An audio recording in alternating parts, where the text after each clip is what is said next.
Assalamualaikum warahmatullahi wabarakatuh. Selamat pagi Sobat Muardi semuanya dimanapun Anda berada. Jumpa lagi di acara Muardi Wae. Nah, hari ini kita dalam rangka World Heart Day atau Hari Jantung Sedunia, kita punya edisi spesial ini ya. Edisi spesial kenapa? Satu, karena dalam rangka menyambut World Heart Day atau Hari Jantung Sedunia yang akan jatuh pada tanggal 29 September nanti.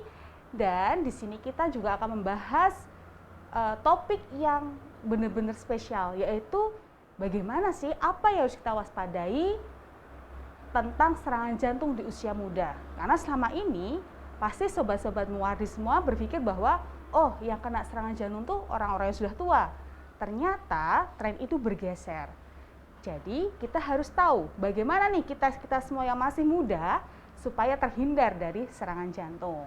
Nah, di sini kita sudah kedatangan narasumber, salah satu dokter jantung yang ada di Rumah Sakit Muardi, Dr. Ahmad Yasa, spesialis jantung konsultan pihak Magister Kesehatan. Selamat pagi, dokter. Pagi, Dokter Pram. Alhamdulillah sehat, dok. Sehat selalu. Wah, semangat ya, dok ya. Harus semangat. Pagi ini kita mau diskusi aja, dok, ngobrol-ngobrol aja ya, dok kita. Oke. Nah, dok. Dokter kan salah satu dokter jantung yang menangani ya di bidang intervensionis ya. Betul sekali. Intinya pasang-pasang ring ya, terutama pada Ya. pasien-pasien serangan jantung. Selama ini kalau kebanyakan tuh pasien yang dipasang ring itu rentang usia berapa sih, dok? Ya, jadi Dokter Pram, jadi kasus-kasus serangan jantung memang banyak di usia tua ya. Kita definisi usia tua ya bisa dikatakan lebih dari 40 tahun. Ya. Itu kejadian paling banyak, tetapi yang harus dipastikan Dokter Pram bahwa kejadian di dunia maupun di Rumah Sakit Muardi ini ada kejadian pasien-pasien dengan serangan jantung itu pada usia muda. Ya, kita katakan usia muda pada usia kurang dari 30 tahun. Wow, ya. kurang dari 30 tahun. Itu prevalensi atau kejadiannya juga lumayan. Nah, dikatakan kalau di dunia 2-6%. Tapi kalau di rumah sakit kita, di Rumah Sakit Muardi ini bisa sampai 10%. Wah, 10%. Kami melakukan penelitian sampai 10% ya di 3 tahun ini pasien dengan serangan jantung usianya kurang dari 30 tahun. Oke. Seperti itu, Dokter. Kalau boleh tahu, dok, yang pernah dokter tangani sampai sekarang paling muda usia berapa, dok? 23 tahun. 23 tahun, wow, itu masih 23 muda tahun. banget ya, Iya. itu kuliah mungkin ya? Iya, Seperti itu. masih kuliah seperti itu. Oke. Nah, dok, kalau di antara, kita kan tahu bahwa tadi ternyata statistik di Muardi sendiri 10% ya, Iya, itu 10% itu 10%. besar sekali ya, bahwa terjadi serangan jantung di usia muda. Kalau boleh tahu, dok, profilnya yang pasien-pasien serangan jantung yang masih muda itu dengan yang tua tuh ada bedanya nggak sih, dok? Ya, jadi begini, Dokter Pram. Kita perjelas dulu saja apa sih suatu serangan jantung biar sobat Muardi ini tahu ya bagaimana apa sih serangan jantung ya. Takutnya semuanya hanya mengatakan itu angin duduk, Dokter Pram. Oke, Jadi iya, benar-benar. problem-problemnya itu seperti itu. Jadi pasien datang terlambat ke rumah sakit karena suatu angin duduk ya. Itu harus sahabat Muardi ya, sobat Muardi itu harus tahu. Jadi pasien dengan istilahnya apa sih serangan jantung? Jadi adanya suatu sumbatan ya di pembuluh darah jantungnya ya, karena adanya suatu sumbatan di pembuluh darah jantungnya sehingga apa? Sehingga otot-otot jantungnya akan mengalami kematian ya. Di situ timbullah suatu serangan jantung ya. Dan setelah itu biasanya masyarakat itu hanya menganggap suatu angin duduk. Lah itu yang harus kita tekankan di masyarakat, apalagi pada pasien-pasien dengan usia muda. Kenapa? Ya karena ketika seperti istilahnya di persawahan ya, kita ada area persawahan, itu ada yang dialiri, ketika sungainya ditutup atau pengairannya ditutup pasti otot-ototnya akan mati ya. Ketika otot-ototnya akan mati ya, otomatis apa? Pompa jantung akan lemah ya, terutama pada usia muda ya. Usia muda ini ya dikhawatirkan apa? Bagaimana nanti ke depannya, kasihan ya, masih usia muda ya, serangan jantungnya tidak diatasi dengan baik, nanti kedepannya timbul sesek-sesek berulang seperti itu. Terus apa? Beban ekonominya akan meningkat, dia nggak bisa kerja seperti itu. Sesek-sesek terus, kontrol terus seperti itu, dokter. Oke, makasih dokter. Jadi Sobat Muardi ya, seperti yang disampaikan dokter Yasa, bahwa serangan jantung itu adalah terjadi sumbatan total pada pembuluh darah jantung, pembuluh darah yang memberikan makanan ke otot-otot jantung. Sehingga makin cepat kita tata laksana, otomatis otot jantung yang mati akan makin sedikit. Nah, bicara tentang sumbatan, Dok, apa aja sih faktor-faktor yang harus kita perhatikan yang itu beresiko membuat sumbatan di pembuluh darah jantung kita? Oke, terima kasih Dokter Pram. Jadi untuk Sobat Muardi, jadi ada faktor risiko ya, ada dua, yaitu yang bisa kita perbaiki dan yang tidak bisa kita perbaiki. Maksudnya apa? Yang kita bisa modifikasi. Contohnya merokok ya, merokok itu sangat berisiko terhadap kerusakan dari pembuluh darah. Ya, tidak serta-merta pembuluh darah jantung, tapi semua pembuluh darah ya, Sobat Muardi semua ya, merokok itu benar-benar dia adalah termasuk yang silent killer ya, itu diam-diam membunuh kita baik di jantungnya, di paru-paru dan di lainnya. Yang kedua adalah faktor risiko yang bisa dimodifikasi. Apa itu? Kolesterol yang tinggi ya, itu juga kita bisa modifikasi nanti bagaimana pola diet kita. Terus faktor risiko diabetes ya, DM itu juga harus kita evaluasi ya, DM itu harus kita evaluasi ya. Faktor risiko 4 seperti hipertensi itu juga bisa kita atasi. Terus apalagi stres ya, stres itu juga pemicu adanya suatu jantung koroner. Tapi ada faktor risiko yang tidak bisa dimodifikasi. Contohnya apa? Usia. Makin usia tua, risiko terjadinya suatu jantung koroner itu juga akan semakin tinggi ya. Jadi jantung koroner itu pembuluh darahnya itu seperti pipa ya, seperti pipa ya. Otomatis kalau kita pipa itu makin lama kan akan timbul kerak di situ ya, harus kita bersihkan, yaitu ya makin tambah usia, risiko suatu jantung koroner itu akan tinggi ya. Yang kedua adalah faktor jenis kelamin, Dokter Pram. Jadi pada laki-laki risiko terjadinya suatu jantung koroner itu juga akan lebih tinggi ya, risiko jantung koroner. Kenapa? Ya karena memang dia tidak punya hormon estrogen yang melindungi dari pembuluh darahnya, jadi tidak ada faktor estrogen. Terus jangan lupa lagi ya faktor dari keluarga atau genetik ya, istilah diturunkan dari bapak atau dari ibu yang ada sakit jantung koronernya, ya besar kemungkinan anak-anaknya terjadi suatu jantung koroner. Oke, terima kasih Dok. Ini kita ke kolom pertanyaan dulu ya Dok ya. Dari IG Live ada pertanyaan dari Sobat Muardi, Kak Natal Syapuri. Dok, serangan jantung di usia muda itu apakah sebelum serangan merasakan gejala tertentu? Tanda-tanda apa yang harus diwaspadai, Dok? Ya, pertanyaan yang sangat menarik ya. Apa sih yang tanda ya? Ada dua, tanda dan gejala. Ya. Ya, tandanya, gejalanya apa? Gejalanya nyeri dada seperti tertimpa benda berat ya. Jadi di dada kiri ini benar-benar ampek gitu, Dok. Jadi sifatnya itu kayak tertimpa benda berat ya, tertindih ya. Jadi kayak terikat, tapi tidak seperti tertusuk-tusuk panas gitu ya. Biasanya benar-benar itu bersifat memberat ya. Terus apa? Bisa menjalar ke belakang atau ke rahang, kadang seperti tercekik, kadang sampai menjalar sampai ke tangan kiri ya.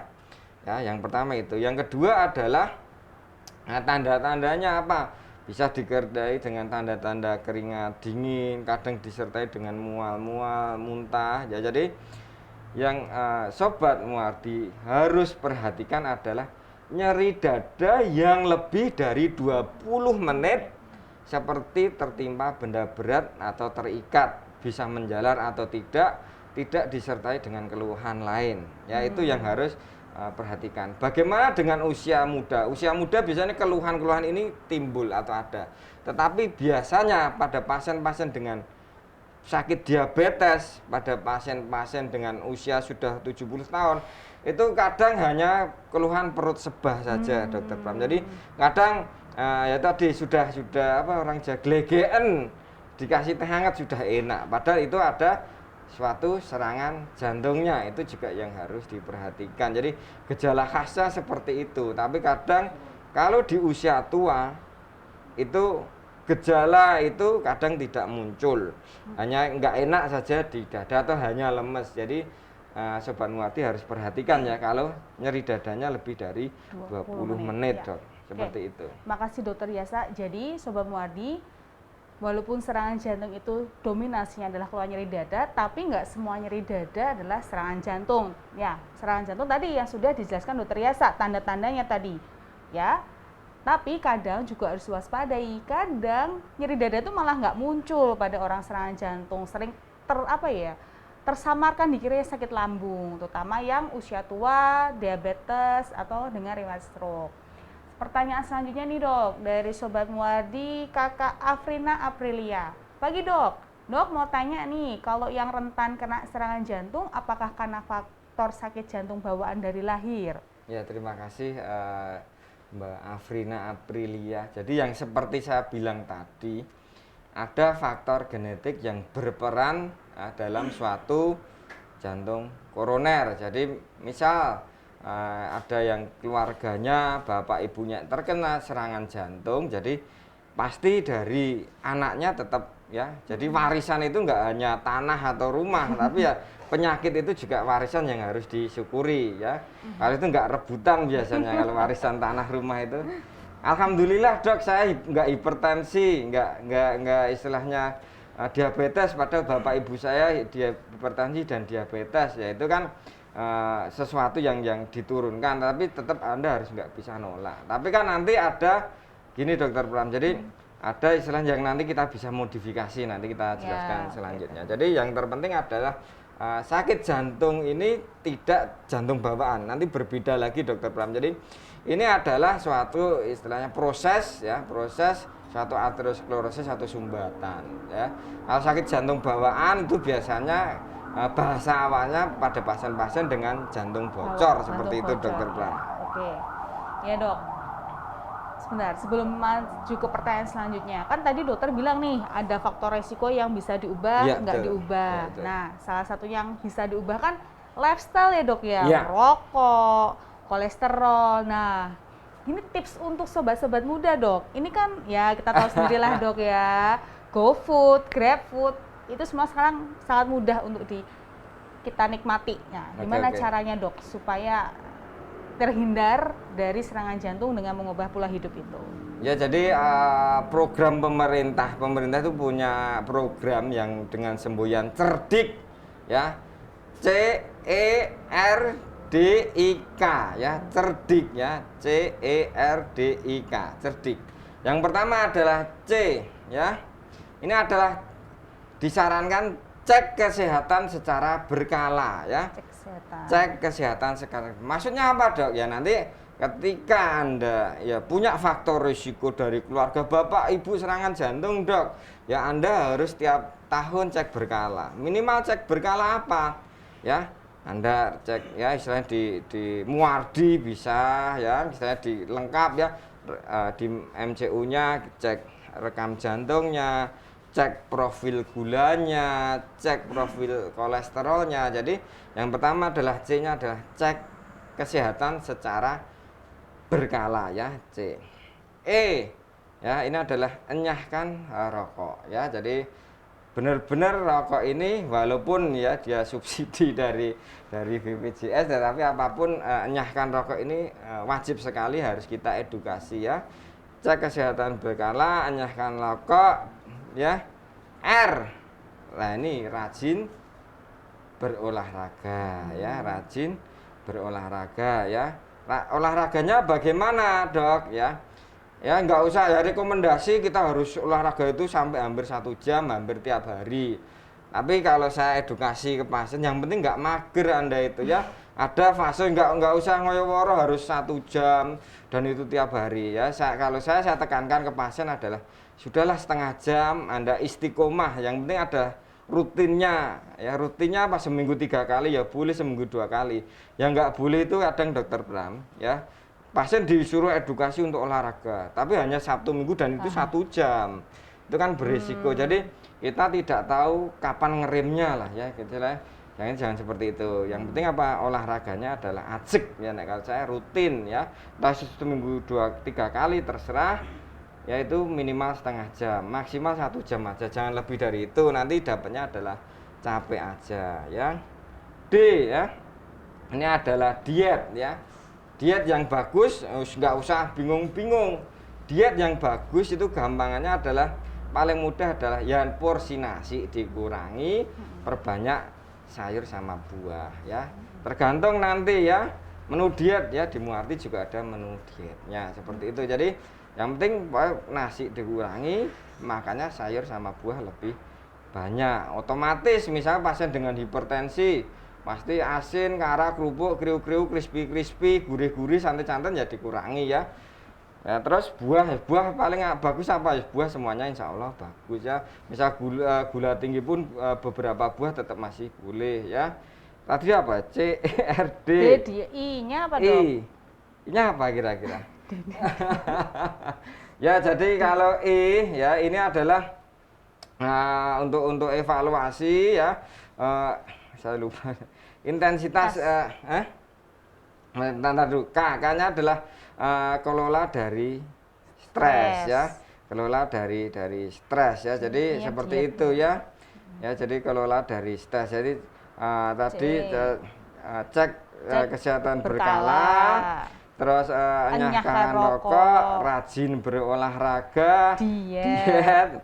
Terus untuk ini apa itu untuk ya evaluasi ya, untuk istirahat yang cukup. Lupa. I-nya istirahat yang cukup.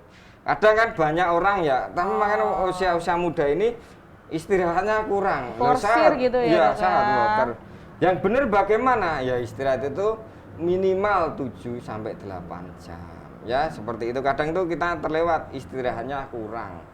Tapi jangan tanya ketika kita waktu sekolah dulu itu lifestyle-nya jelek sekali. Kita tidur dimarahin kan kalau jaga ya. Jadi istirahat yang cukup ya. Terus yang K yang terakhir adalah kelola stres. Apapun ya itu harus dikelola stresnya ya. Kadang itu pasien istilahnya uang kok gak mikir dok, orang nggak mikir, ya tetap orang tuh mikir ya, orang tuh pasti stres, tapi bagaimana kelola ya. Anda ingin punya Tuhan seperti itu, saya bilang seperti itu, harus santai. Banyak yang serangan jantung, pandemi itu banyak serangan jantung, kenapa dok? Karena utang ya, banyak utang, banyak PHK. Kasus kita jantung koroner di usia muda itu meningkat ketika malah pandemi kemarin. Banyak PHK ya, istilahnya hutang juga enggak. Terlanjur hutang untuk mengembalikannya nggak ada, seperti itu banyak sekali. Begitu dokter. Nah, gitu ya Sobat Muardi, bagus sekali nih akronim dari Dokter Yasa. Kita harus cerdik untuk mengenyahkan serangan jantung di usia apapun, termasuk usia muda. C-nya tadi ya dok ya, cek kesehatan berkala bagi yang punya faktor risiko terutama dari keluarganya. Enyahkan rokok nih, ini paling penting dan tapi paling susah ya dok ya. Iya.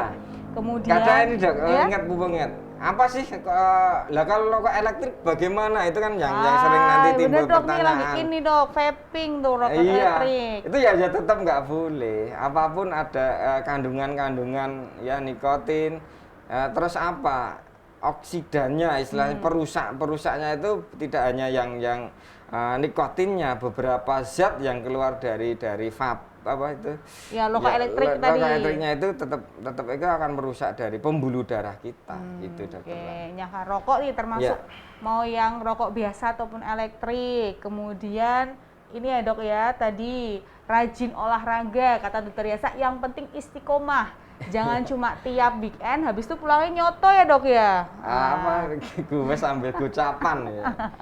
Kemudian diet ya, oke lah, kurangilah makanan-makanan yang berlemak, makanan instan seperti itu, istirahat yang cukup dan kelola stres. Dok, kita balik lagi dok ke pertanyaan ini dari Facebook dulu ya. Ini dari Kakak Taliah Nurul Islami. Ini katanya badannya tuh nggak enak banget dok, kakinya capek, kadang sesek. Riwayat asam lambung nih dok. Ini usia muda wanita dok. Gimana dok? Ya. Jadi Mbak Talia. Mbak Nurul ya, Ya, Mbak Mbak Nurul Nurul. Islami. Jadi banyak kita kelewatan itu hanya asam lambung yang disampaikan ke pasien. Ternyata apa? Itu suatu jantung koroner ya. Biasanya serangannya ya pembuluh darah sebelah kanan, karena di situ istilah pensarafannya ya mirip dengan lambung, jadi keluhannya hanya asam lambung. Ya, tetapi yang terpenting Mbak Nurul, jadi seperti yang saya bilang tadi, kalau wanita usia muda prone atau risikonya terjadi suatu jantung koroner itu insya Allah lebih kecil ya. Ya, jadi besar kemungkinan kalau usia muda, wanita itu memang stresornya bisa menyebabkan asam lambung. Makanya terus bagaimana cara mendeteksinya? Minimal Mbak Nurul Islami ini melakukan rekam jantung, Dokter Pram. Artinya rekam jantung. Jadi di situ dilihat apakah ada suatu iskemik atau bahasanya adalah kekurangan oksigen di pembuluh darah jantungnya, itu nanti terlihat. Makanya disuruh apa? Cek kesehatan berkala. Nggak masalah istilahnya ya tadi. Kalau Anda faktor risiko dilihat dulu ya di keluarga Mbak Nurul ini ada faktor risikonya enggak. Bapak Ibu enggak ada, adanya Pak D yang jantung koroner. Ternyata simbahnya juga ada. Jadi tetap ya berapa persen itu risiko itu masuk ke Mbak Nurul ini. Ya, jadi tetap risiko itu sangat-sangat ada. Memang kita kalau wanita usia muda belum pernah dapat, Dok. Jadi di atas 30 kalau wanita. Iya, iya. Saya pas sekolah pernah sih, Dok, dapat itu. Oh, ya. Usia cewek belum masih single, belum ada perubahan hormon saya kayak hamil dan itu tuh 27 tahun. Ternyata kelainan pembuluh darah koronernya, Dok. Oh, anomali. Iya, jadi bentuk pembuluh darahnya yang agak beda. Dok, kita geser ke Instagram lagi, Dok. Dari Kakak Yovita Linda. Pagi, Dok. Saya berusia 24 tahun nih, wanita muda 24 tahun. Sering merasa nyeri dada seperti ditusuk-tusuk saat tarik napas. Kira-kira sakit jantung nggak, Dok, itu, Dok? Ya, terima kasih Mbak Yovita ya, pertanyaan yang menarik sekali. Apakah ya tadi ya, kalau wanita ya dengan nyeri dada yang khas itu yang bagaimana seperti yang saya bilang tadi, benar-benar rasanya itu seperti tertimpa benda berat, ampek, tertindih ya, seperti beban berat ya, seperti terikat ya. Itu. Jadi kalau cuma tertusuk-tusuk seperti itu biasanya hanya otot dinding dadanya saja yang dan itu biasanya pada kalau wanita usia muda itu pada wanita yang mager ya, malas gerak, stresornya agak tinggi seperti itu. Jadi mager, stresornya tinggi. Jadi apa? Aliran darah di seluruh tubuhnya itu nggak enak, jadi gampang gembreges, engkri-engkrian seperti itu ya. Itu juga harus diperhatikan. Aman, Mbak, insya Allah. Ya, aman ya. Jadi seperti Dokter Yasa bilang bahwa nggak semua nyeri dada itu adalah karena serangan jantung. Tadi beliau sudah menyebutkan yang khas tuh kayak apa sih? Yang penting bukan kayak ditusuk-tusuk. Soalnya memang ini ya, Dok ya, wanita muda tuh sering banget sih. Mungkin ditambah karena stres juga, insecure juga, jadi mikirnya sampai mana-mana kayak gitu. Terus, Dok, ini kita balik lagi ke Facebook, Dok. Ini dari Kakak Wina Asri. Assalamualaikum, Dokter. Saya adalah penyintas autoimun dengan SLS Sjogren Syndrome sama rheumatoid arthritis, punya riwayat hipertensi, asma, dan katanya pernah aritmia sampai 3 kali. Sampai sekarang masih sering sesek, nyeri dada di sebelah kiri, keluar keringat dingin. Di EKG katanya ada aritmia ya, Dok. Di echo, gue scroll ke bawah. Katanya ada disfungsi diastolik. Nah, apakah kakak ini punya resiko tinggi ya, Dok ya, jantungnya karena sudah bermasalah? Oke, ya terima kasih. Cara membedakan. Turun lagi sekalian ya, satu pertanyaan tambahan tuh. Gimana cara bedain sesek dada karena dia punya asma ya, Dok ya? Karena dia memberat asmanya atau serangan jantung? Ya, terima kasih Mbak Wina. Jadi salah satu ini membernya Muardi Wae, apa secangkir kopi, Mbak. Jadi alhamdulillah Anda selalu mengikuti kami terima kasih sekali ke awareness ya, kewaspadaan itu harus Anda timbulkan, Mbak Wina. Jadi Alhamdulillah Anda rutin ya, rutin untuk berobat di rumah sakit kami. Nah, terus bagaimana, apakah problem ya? Jadi orang yang istilahnya mengalami suatu autoimun ya, secara teori itu bisa dikatakan untuk pembuluh darah jantungnya insya Allah aman untuk usia seperti Mbak Wina ini. Tapi problemnya bukan masalah pipa jantungnya, tapi biasanya problemnya adalah di otot jantungnya ya.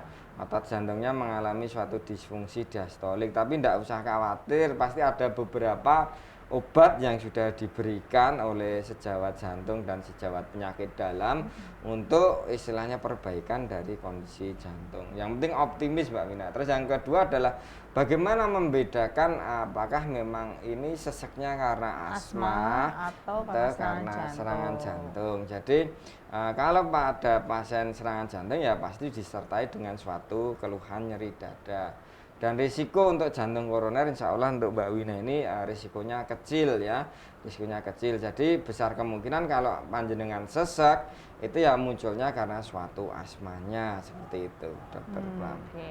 Gitu ya Mbak Wina ya. Jadi Dokter Yasa sudah jelaskan bahwa kalau pada pasien-pasien penyintas tuh biasanya lebih ke arah pada otot atau gangguan pompa jantungnya. Tapi kan sudah tetap akan ada terapi obat yang diberikan supaya tidak makin berlanjut. Dan untuk tadi serangan jantung biasanya dia ada keluhan dengan nyeri dada, seperti itu. Kita balik lagi dok, ini ke Instagram dari kakak Lingua Marsha. Dok, apakah setiap serangan jantung itu harus dipasang ring? Oh, iya. Ini melanjut lagi ya, dari pertanyaan usianya Bu Wina 50 tahun ya.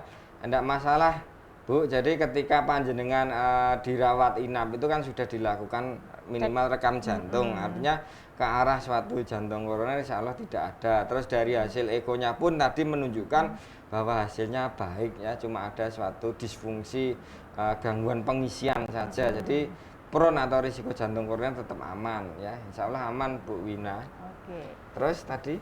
Ini dok, dari kakak Lingua Marsha, apakah setiap serangan jantung harus pasang ring dok? Wah, pertanyaan menarik sekali. Jadi memang apakah serangan jantung semuanya harus dipasang ring? Itu pertanyaan yang menarik sekali.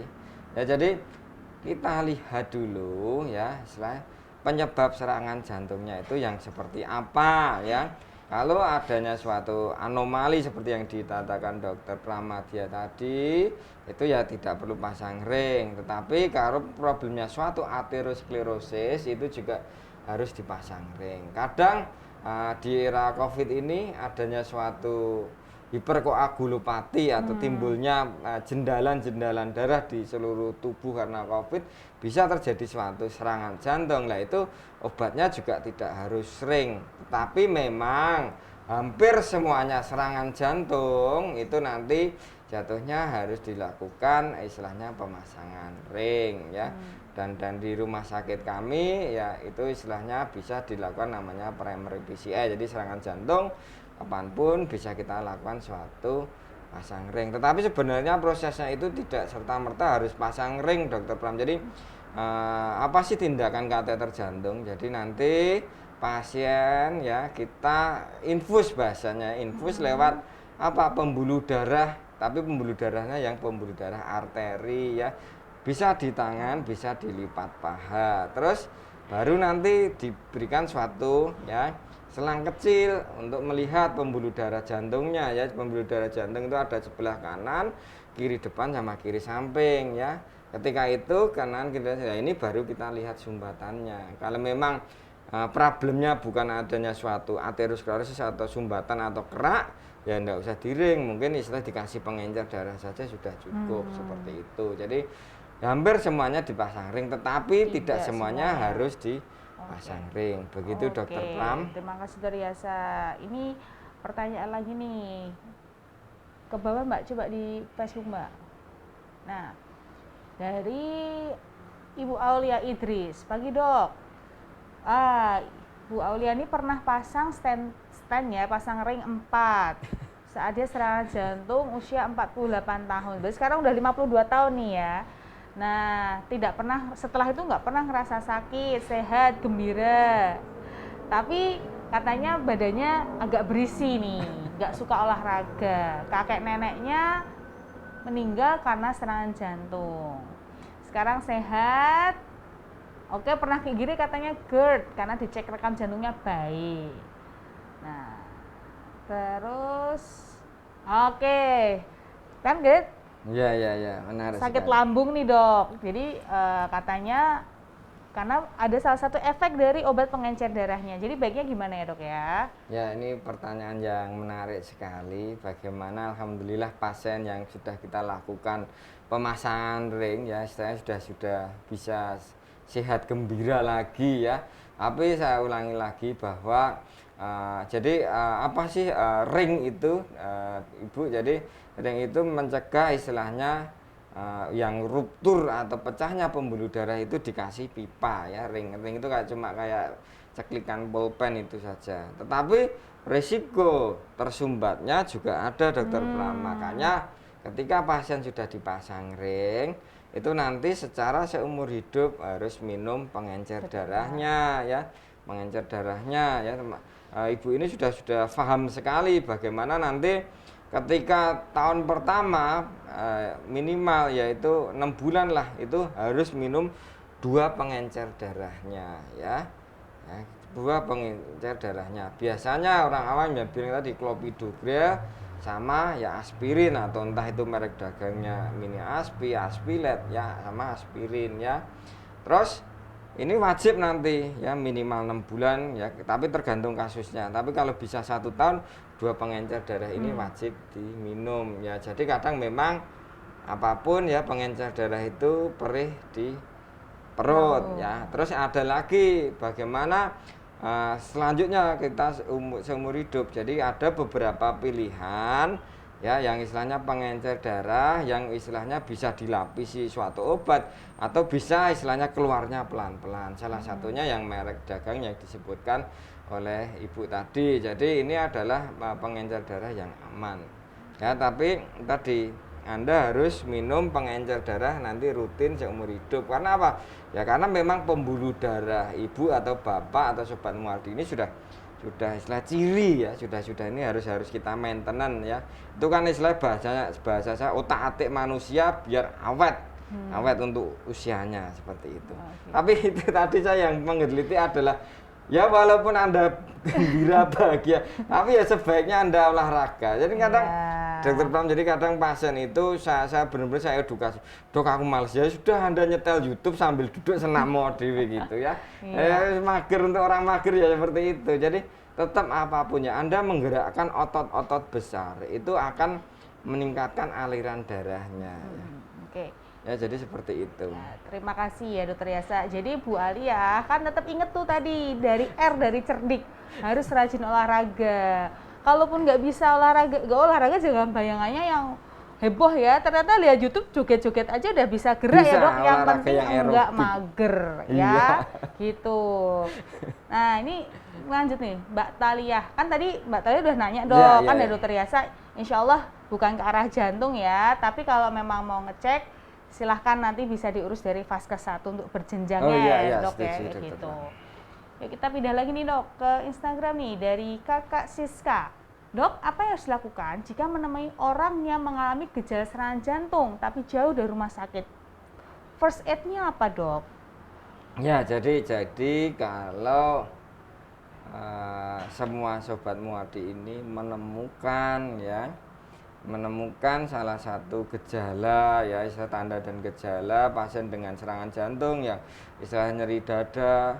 Kadang itu ya yang sering kita alami kemarin 17-an ya itu kan ada istilah bersih-bersih buat bersih-bersih ini ngecat itu tiba-tiba pasien sinkop jatuh ya biasanya rata-rata karena suatu serangan jantung. Ya apapun itu harus segera mungkin dibawa ke rumah sakit ya sebaiknya seperti itu karena ya jangan istilahnya nggak segera karena cuma dikasih teh hangat atau apa itu sebenarnya mendelay atau menghambat orang tersebut untuk dapat terapi sesegera mungkin. Ya, jadi dikeroki dulu ya dok ya. Enggak, itu kalau di Jawa yaitu salah satu sign atau tanda itu pasien dengan serangan jantung itu pasti sudah ada kerokan ya.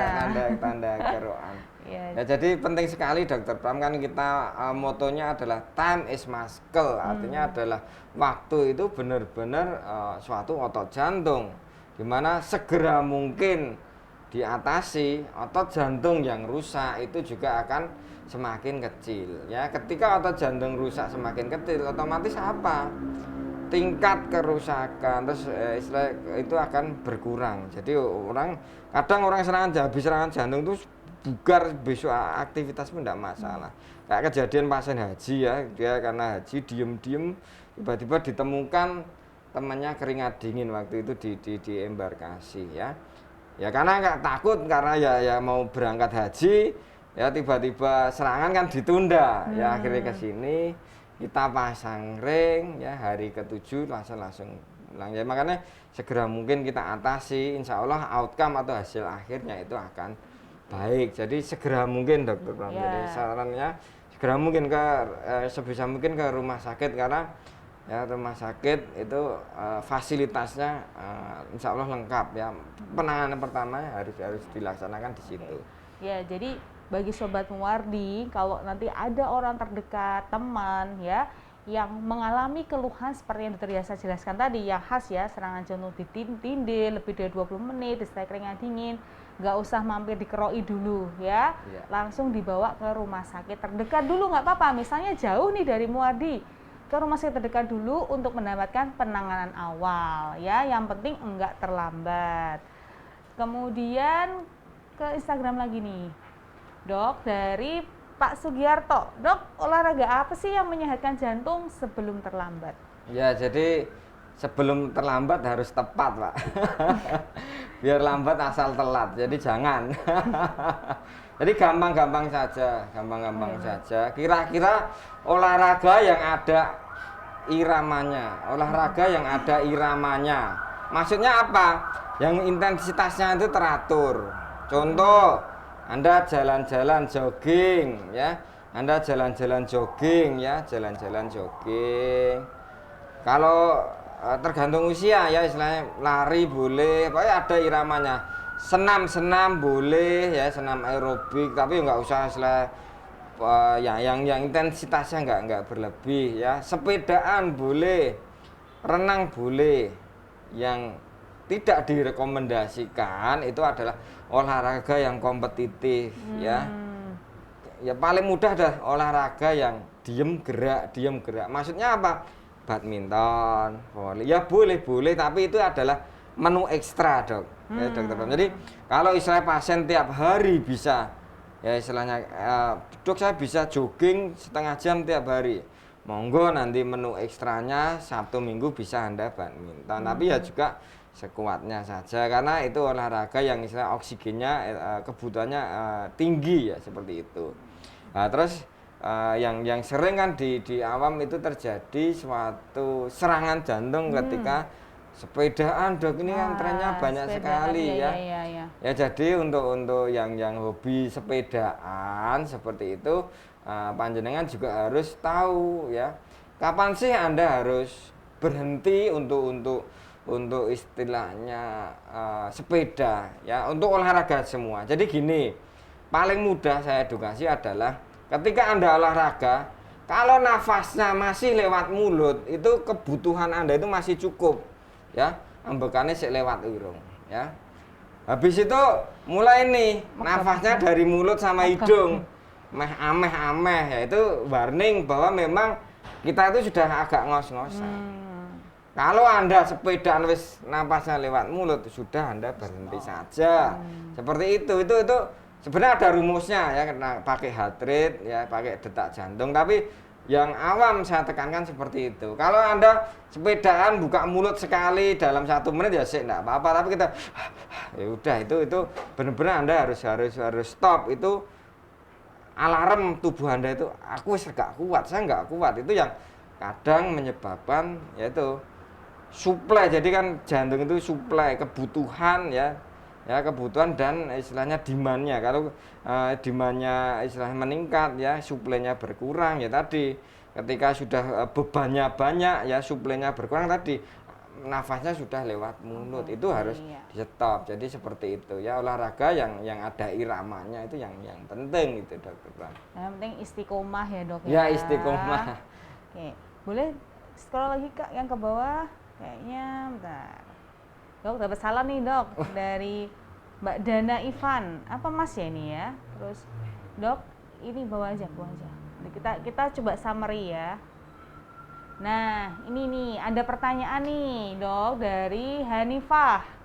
Kalau minum kopi hitam, ini sekalian Dok, tadi ada pertanyaan satu lagi nanya, kalau sakit lambung itu resiko kena serangan jantung enggak? Sama kalau kopi hitam itu apakah meningkatkan resiko serangan jantung? Ini kadang deg-degan kalau nggak minum kopi ya, ini ya generasi coffee shop ya. Ya, coffee shop is everywhere ya. Mungkin bisa Dok, kan kopi juga asam lambung ya, ini bisa sekalian aja Dok. Ya, jadi pertanyaan yang sangat bagus dari Sobat Muardi. Kenapa sih istilahnya sebenarnya kopi itu tidak ada salahnya. Jadi tetap apapun kopi itu ada unsur ya vasodilatasi atau membuka pembuluh darah. Tapi pada orang tertentu Dokter Pram ini istilahnya kalau baper ya mudah tersinggung. Jadi begitu juga kalau kita minum kopi ada sebagian tertentu itu takikardia atau berdebarnya itu berlebih. Memang salah satu kopi itu bagus ya. Saya tetap pasien boleh minum kopi boleh, tapi jangan pakai gula. Dan itu istilahnya dikurangi ya, dikurangi. Terus apa? Lah kalau saya minum kopi berdebar ya sudah, kalau gitu Anda nggak boleh minum kopinya karena apa? Ya baper Anda ketika minum kopi itu tinggi, akhirnya heart rate-nya meningkat. Ya, jadi pasien-pasien jantung itu kita bikin detaknya itu enggak tinggi Dokter Pram. Jadi makanya ketika ya kalau minum boleh, pasien sudah minum boleh ya, apapun itu juga bagus ya, bagus untuk pembuluh darah. Kopi itu bagus. Saya termasuk pihak yang edukasi untuk kopi itu tidak masalah. Yang masalah adalah gulanya, krimernya. Tetapi ya tadi Dokter Pram, ada orang tertentu istilahnya minum kopi kok detaknya berlebih ya, itu istilahnya anda nggak pas untuk minum kopi. Tapi untuk awam semuanya saya tetap kopi itu tetap saya rekomendasikan begitu Dokter. Oke Dok, pertanyaan lagi Dok, ini masih terkait olahraga. Kalau tadi kan olahraga untuk mencegah, nah kalau sudah pernah dipasang ring Dok, baiknya apa Dok olahraganya? Jadi Bapak apa ya, dari M. Heida ya, pertanyaan yang menarik sekali. Banyak ya kita sudah karena tindakan pasang ring di Muardi ini lebih dari 1000 ya dalam 1 tahun. Artinya pasti pertanyaan seperti ini banyak sekali yang ditanyakan. Pada prinsipnya pasien yang serangan ya pasang ring lah katakanlah, dilihat dulu nanti apakah sudah istilahnya diperbaiki semuanya. Kadang ya kita pertimbangkan jumlah zat kontras atau yang kita berikan itu berlebih. Kadang ada pembuluh darah yang kita tinggal tidak dipasang ring, namanya tidak komplit kita lakukan. Itu yang kadang olahraganya harus dibatasi ya.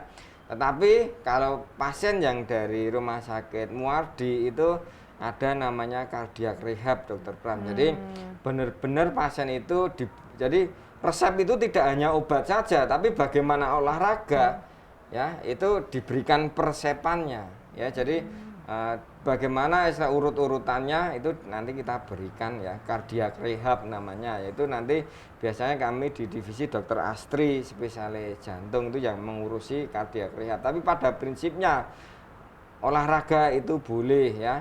Olahraga yang apa? Yang aerobik ya, yang aerobik yang istilahnya tadi ada keteraturan dalam olahraga. Ya terus ini kadang juga Dokter Pram, pasien itu misalnya ya tadi saya edukasi nonton lihat YouTube ya, aerobiknya yang berlebih ya nggak boleh. Tetap apapun olahraga itu ada 3, ada pemanasan, ada inti, ada pendinginan. Itu juga Anda harus perhatikan.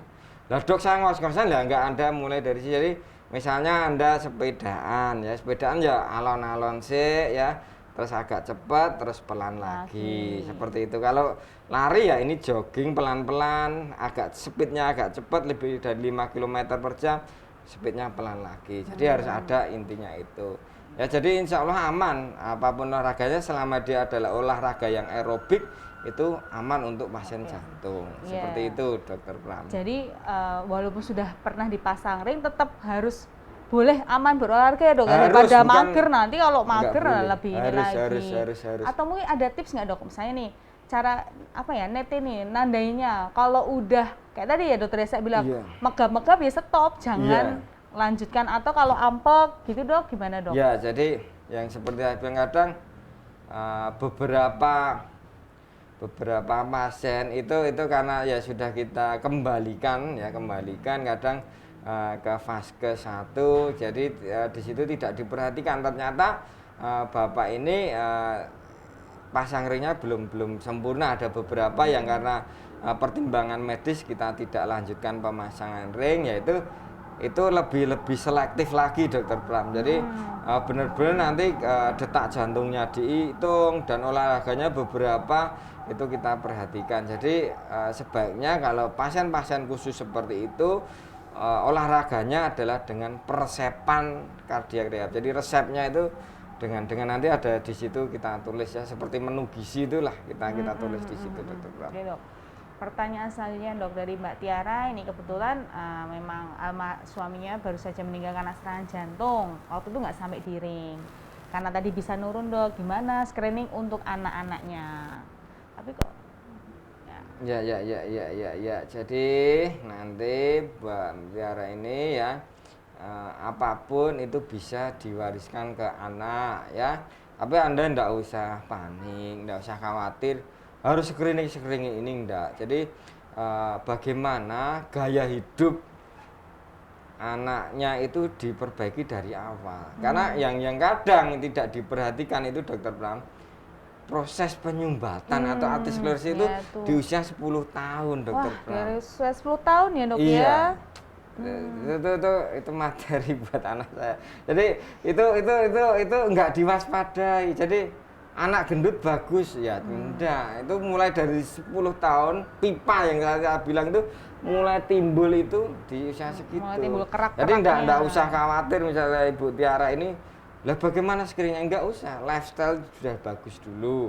Bagaimana sejak kecil sudah menyukai sayur sama buah ya. Jangan tergoda promo GoFood ya. Jadi nggak boleh.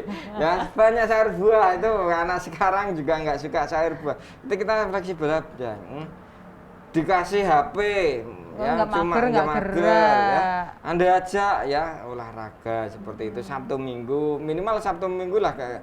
Ya tapi jangan terus berlebih, Kak. Sabtu Minggu dah ya 2 jam lari dok Sabtu Minggu ya. Jangan sepedaan Sabtu Minggu 2 jam, secukupnya saja. Jadi lifestyle ya ditanamkan bahwa bapakmu sudah istilahnya jantung koroner. Kamu risiko jantung koronernya tinggi. Makanya gaya hidupmu harus bagus ya. Jadi screeningnya ya nanti kalau istilahnya sudah di atas 20 tahun ya, itu Anda cek berkala aja laboratnya apa, kolesterol, gula, sampai rekam jantung seperti itu Anda berkala tiap tahun nanti di usia mudanya. Tapi nambahin dok, karena masih anak-anak udah ditanamin jangan sampai pegang rokok dok. Oh iya ya Allah ya. Ini kalau dia ABG pegang sebenarnya nggak apa-apa yang boleh. Rasanya nggak boleh ngerokok ya. Nggak boleh, pegang boleh. SPG ya, pegang boleh. Itu dok, pertanyaan dari Kak Sesha Carmila, katanya kakaknya usia 30 tahun habis serangan jantung, terus setelah itu kadang sering ampek-ampek gitu dok, mungkin mirip tapi nggak separah kayak pas serangan jantung. Ya. Tapi ini nggak ada keterangan di pasang ring atau enggak. Jadi yang penting pasien entah itu serangan jantung dipasang ring atau tidak Dokter Pram. Jadi ada pemantauannya ya. Pemantauannya apa ya? Biasanya kalau Anda rutin kontrol itu nanti kita edukasi untuk minimal treadmill, jadi uji lari ya, uji lari untuk melihat apakah ya istilahnya ada sumbatan ulang atau tidak. Tapi yang terpenting adalah Anda evaluasi tadi ya, Kalau nyeri dadanya 20 menit dan seperti berat itu, ya Anda harus evaluasi ya. Anda harus evaluasi. Tapi kalau cuma semengkrang atau apa, ya insya Allah normal ya. Kadang kan istilahnya kita untuk awam, jadi ring itu kan juga ada suatu istilahnya media di situ ya. Seperti yang saya bilang pulpen ya, kayak ceklikan pulpen itu kadang di area yang itunya itu kadang masih bikin nyeri, tapi kita jamin insya Allah aman ketika sudah dilakukan seperti itu dokter. Dok ini pertanyaan ini karena waktu ya, ini ada pertanyaan bagus banget nih dok. Nah, dok kenapa banyak dari Mas Gozi Pradana nih dok, kenapa banyak kasus anak muda meninggal serangan jantung setelah begadang berhari-hari untuk ngerjain skripsi? Apa karena itu faktor begadang aja, kebetulan baru skripsian? Sebenarnya begadangnya juga yang ngegame juga banyak loh dok ya, nggak cuma skripsi, agak bermanfaat nih kalau skripsi, kalau ngegame ya gitu. Gimana dok begadang dok? Ya jadi begadangnya itu pasti ada rokoknya biasanya. jadi gini, yang pemicu ya, gitu ada suatu gambar gitu, biasanya pemicunya yang pertama adalah jadi ada faktor bakatnya itu ada. Nah, ya jadi faktor bakat, maksudnya apa? Faktor risiko yang saya bilang tadi, mungkin dia memang kolesterol tinggi atau bawaan dari keluarga atau dia hipertensi itu ada. Terus ditambah dengan aktivitas fisik yang berlebih. Maksudnya apa? Ya, tadi dia benar-benar fokus itu. Tapi aktivitas berlebih ini sebenarnya nggak begitu masalah. Stres emosionalnya ini yang paling banyak berperan. Jadi aktivitas fisik yang berlebih, stres emosional itu adalah 2 dari 4 trigger atau pecahnya suatu serangan jantung. Ya, aktivitas fisik yang berlebih, stres emosional ya, terus apa lagi, makan yang terlalu banyak ya, kadang dingin itu juga sebagai pemicu ya terjadinya atau erupsinya suatu serangan jantung. Itu hanya pemicu ya dok, tapi pemicu. Harus ada bakatnya dulu, ada plak-plaknya dulu baru kerak-keraknya baru tadi, stresnya. Stres emosional yang lebih banyak sih daripada istilah stres fisiknya. Ya karena memang benar kata dokter Yasa, kalau begadang nggak ada teman begadangnya ya, entah suguhan-suguhannya itu. Iya, itu kadang-kadang yang itu bikin, makan keripik apalagi, satu ini oke. Nah kalau mas-mas biasanya sambil ini ya dok ya, main asap gitu ya dok ya. Tuh, terus ada lagi nggak di Instagram? Oke. Nah ini dok, ini sering banget ditanya dok, kalau keringat dingin di tangan ya, usia 31 tahun, wanita nih dok, wanita 31 tahun, sudah 5 tahun tadi sejak umur 26 ya, telapak tangannya gampang berkeringat, apakah salah satu gejala penyakit jantung? Ini banyak sekali pasien yang nanya, kalau saya cuma keringetan tangannya itu saya sakit jantung nggak? Gitu. Ya jadi pertanyaan yang sangat bagus untuk kita harus edukasi ke awal dokter Pram. Ya apapun ya, keringat basah ya berlebih seperti itu, terutama di tangan itu tidak serta-merta ya istilah risiko jantung ya. Banyak istilahnya karena di situ ada bisa kelenjar keringatnya berlebih di tangan, makanya orang misal tangan basah seperti itu. Jadi tidak serta-merta pasien atau orang yang mengidap keringat dingin terutama di tangan itu prone atau risiko jantung koronernya itu tinggi. Tidak selalu dokter Pram.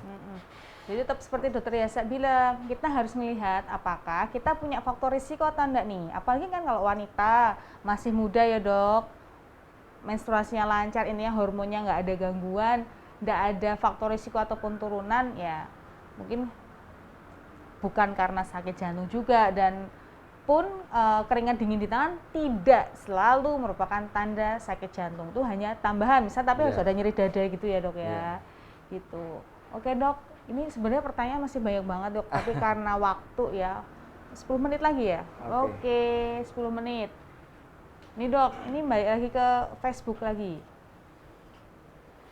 Kan tadi kata dokter Yasa, nggak semua pasien sumbatan jantung dipasang ring. Kadang ada pilihan pasien sendiri, dia nggak mau. Ada tanya nih dok, kira-kira kalau misalnya disuruh saya masih menolak, ada nggak batas waktu toleransinya sampai kapan?